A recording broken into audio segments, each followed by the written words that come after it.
It's your boy Anil, live again for the Immunity for the Community podcast number 5.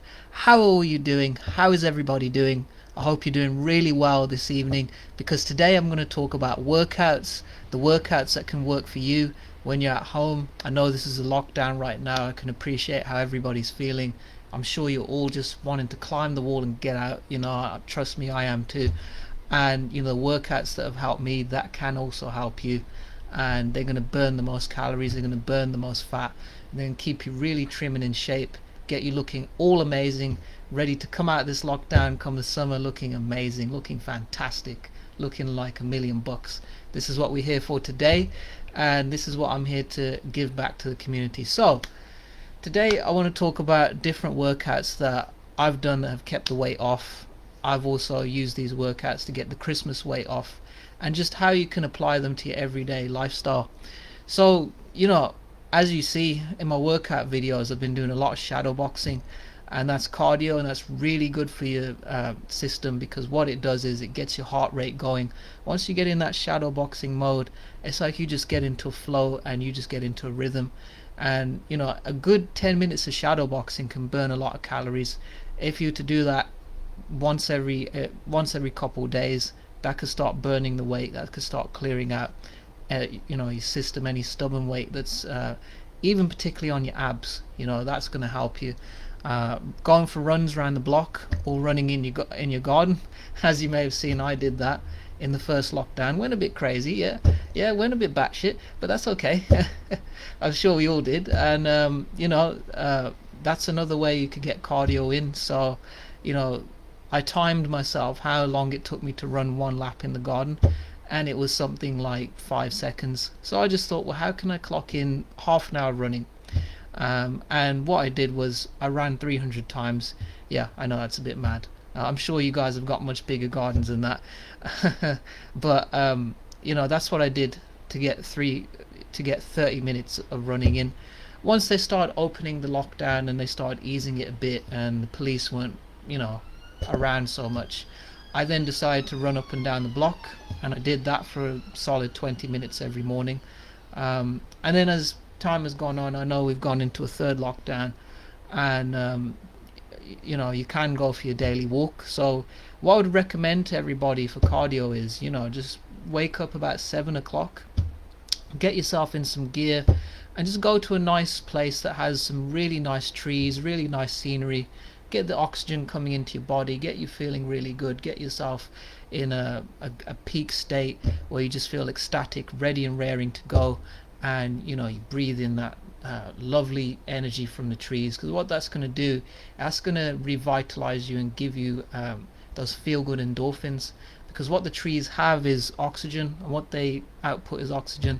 And with you being in nature and going for that run or that walk in the morning, or whenever you can get the time, whether it's after your shift, whether that's before your shift or at lunchtime, that's going to really help you. I go for a long walk on Saturday every week now, and that has just helped me so much for my mental health, because what I'm doing is, and what you will be doing this, is putting a new visual image in your mind.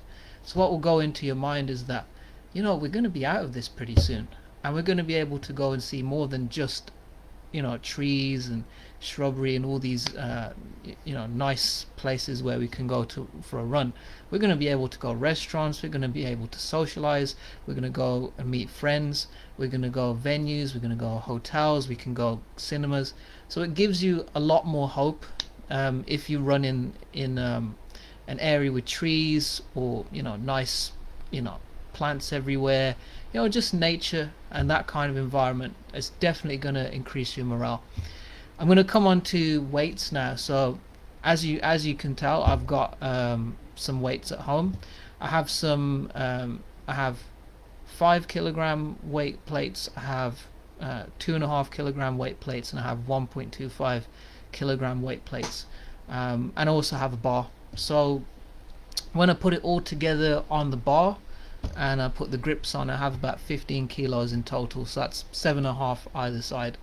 So the workouts that I've been doing that have really worked for me, and I'll show you the strategy and I'll talk you through how I do it, is I split it up in three parts. I do a chest and arms workout, I do a back and shoulders workout, and then I do a legs or lower body workout. So in my chest and arms workout, as you may have seen, I do the bicep curls.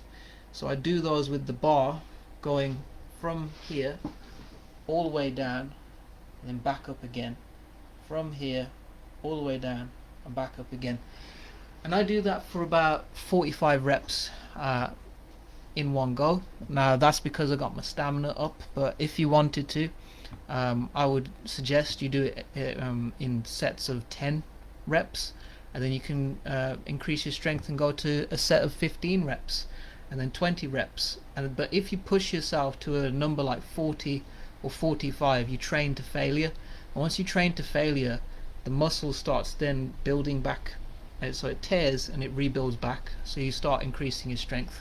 And as time goes on, week after week, you're going to get stronger and stronger to a point where you can curl 45 in one go.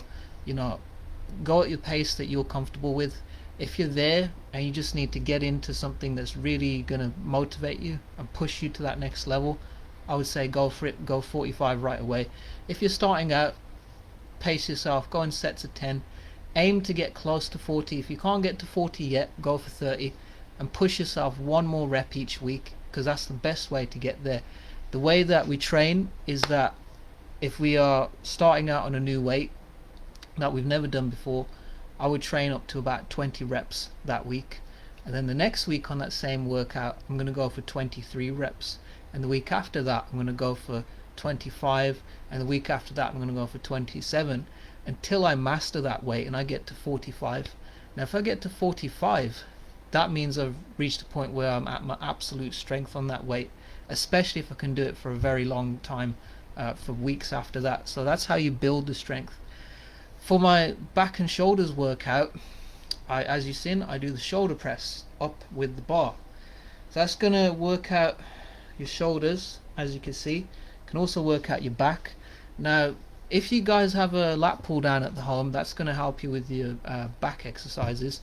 Unfortunately I don't have a lat pull down on me, but I will be looking to getting some equipment, because with this lockdown there isn't any idea when they're going to open gyms up, so likely I'm going to be getting more equipment. I'm going to be looking at either building a home gym or just buying some more weights, and I'll keep you tuned in on that. So that's going to help you work out your shoulders and keep them in shape. And again, my same principle. If that's the first time I've done that weight, let's say 10 kilograms, I'm going to push to do 20, like that. And then after that, the week after, on that same workout, I'm going to go for 23. And then the week after that one, I'm going to go for 25, until I can get to a point where I can do a shoulder press like this for 45 reps consistently. I've built the muscle and I can do it. So that's what you're trying to train yourself to do. You want to train yourself to get to a stage where you build that strength, and then you can push to the next weight. I'm not saying you got to push the heaviest weight straight away, and I'm not saying you got to go hundreds, but that's how you keep yourself in shape. Now, as you may have seen, at the end of my workouts on the upper body, I do push-ups. Now that's just to max out as much reps as I can, because at this point I don't have a bench press, so I'm going to look into getting one. But for me not to have a bench press and I'm working out my chest and arms, I've got to find another way to keep my strength. So that's just to max out as much strength as I can from the workout. And then I do some sit-ups, so that's good for my abs. So that's going to be very good for your abs. If you can do sit-ups, I recommend pushing yourself to about 30 sit-ups to start with, and then really going in and saying, I'm going to go for 45, and then after 45 go for about 50. Now I've reached a point where I can do 50 sit-ups in one go, and that's because I've pushed through so many times, and I've built my strength up to be able to do 50 sit-ups. But what I could say is, go in sets of 10, pace yourself, do that sit-ups for the first time for 10 reps, take a break, do 10 more sit-ups, that's 20 in total, and then push to do 30. If you can't do 30 right away, by all means go to 20 first, but that's going to help you with your abs. That's going to help start burning the fat off instantly. The push-ups is going to help you with your chest and arms, as you all know, and that's something